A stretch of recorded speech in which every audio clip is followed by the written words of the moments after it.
एक छोटे से गांव में किशन नाम का एक गरीब किसान रहता था। उसके पास थोड़ी सी जमीन थी जिसमें वह अपने परिवार के लिए फसल उगाता था। किशन बहुत मेहनती और ईमानदार था, लेकिन उसका नसीब उसका साथ नहीं देता था। एक बार गांव में भयंकर सूखा पड़ गया। बारिश नहीं हुई और सारी फसल खराब हो गई।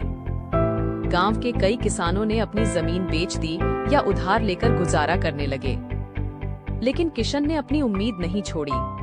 उसने अपनी जमीन बेचने से मना कर दिया और हर दिन और ज्यादा मेहनत करने लगा। गांव के लोग उसका मजाक उड़ाते हुए कहते, किशन, तू अपनी जमीन बेच दे, इस सूखे में तेरी मेहनत बेकार है। लेकिन किशन अपनी लगन और मेहनत में लगा रहा।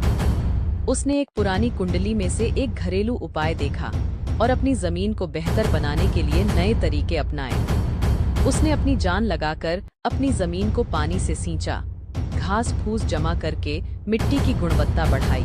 कुछ महीने बाद जब दूसरे किसानों की जमीन बंजर पड़ गई थी, किशन की जमीन में हरी भरी फसल खिली।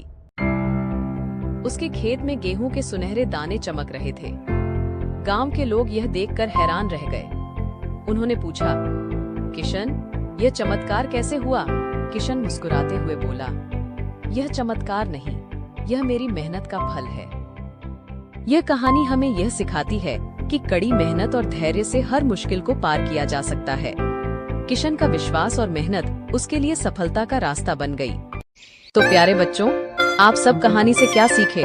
कमेंट करके जरूर बताना। उसके साथ साथ लाइक, शेयर और सब्सक्राइब करना न भूलें।